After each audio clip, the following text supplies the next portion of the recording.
Ladies and gentlemen, boys and girls, children of all ages, let me tell you, I have discovered a game changer here in the wood yard. This is something that is going to change firewood unlike anything we've seen before. Right there, look at that. This right here is known as an IBC tote.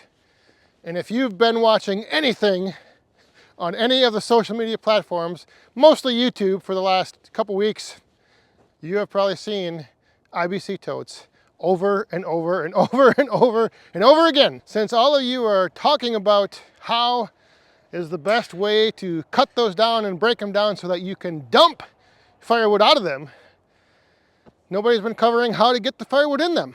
Let me show you my proven method that I've developed over the years for loading firewood into an IBC tote.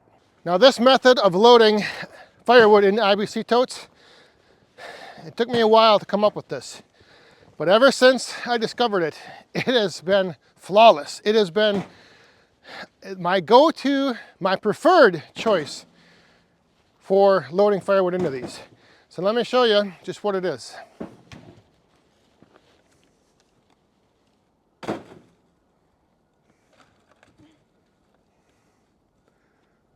So there it is. In action, working to perfection. Look at that. So like I mentioned in the beginning, there's been IBC totes in videos all over the place. And it just so happened that today I have all the totes empty except two of them that are currently in the woodshed. So all my IBC totes are empty. And the weather's nice, so now is the time to load up the rest of these and see if we can't clear off that whole pile of wood on the hill here. So I'm gonna get these loaded up. I'm gonna go help assist in the loading.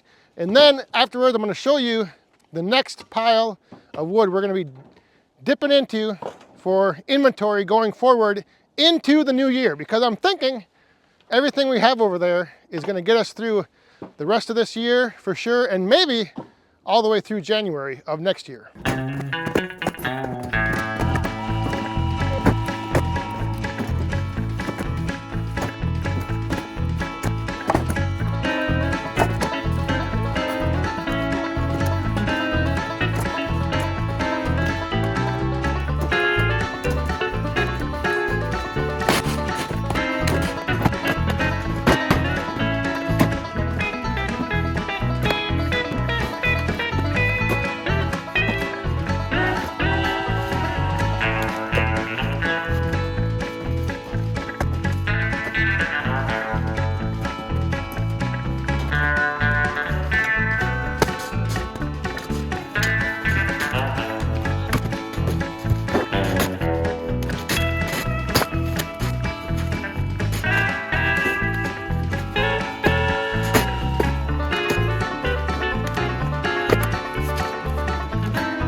Totes was remaining on this hillside here. We filled up 5 totes that are now sitting over there ready to go into the woodshed whenever I run out of the 2 that are currently in the woodshed.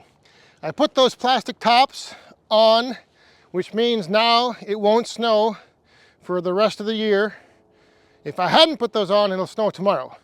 But I got them covered up. We are supposed to get a little rain, I think, actually, this weekend. But that's one of the main things I wanted to do, is I wanted to get all of this wood, first of all, off this hillside here, cleaned up and kind of covered up. And I also wanted to see how much wood is left. If you remember back a few videos ago, I said we were averaging about 1 tote a week that we were burning in the boiler. It has been unseasonably warm. Today we are in the mid, I think even upper 40s. And the extended forecast is like 40s all the way through Christmas. So it hasn't been a typical winter. We probably would be burning through a little bit more, just because everything that was on this hillside here was kind of like maple, and there was some pine. So it's not the best wood for heat, but I wanted to get it all cleaned up. And now the hillside is bare. So what's left in the woodshed should get me through next week.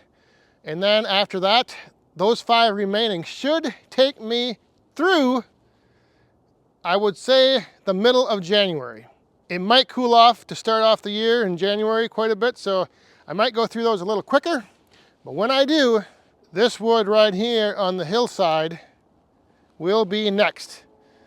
There are 3 rows, and this is all, you probably can't tell because I threw some stuff on the top here, but there are 3 rows deep, and this is all pretty much oak. So this would be, you know, ideally the wood that I want to be burning once it does cool off and once we get into winter. So it should work out pretty good to burn through those 5 totes that we just loaded up. Oh, wait a minute, I just found another tote. So I have 6 totes. 6 totes to go, and then we'll get into the oak. And I'm looking forward to having that wood moved out and cleared out as well, because there are a few trees behind me here that need to come down, and the drop zone that I want to put them in is right pretty much in the middle of that pile. So once that pile gets cleared out, we can get those trees down, and then I'm thinking I'm going to utilize that spot again to fill it up with more wood for the future. I might also be doing something with this hillside up here. I'm not quite sure yet. But this would also make, well, it made a good storage area. But I think I'd want to maybe dig it out a little bit. I'm not sure yet. So the 2023 burning season is coming to a close, and we are stocked up and ready to go into 2024. We'll see you guys tomorrow night on the Back 40 Friday Night live stream. Come on over, stop by, kick the weekend off, having a good time with all us woodhounds. We will see you there. I've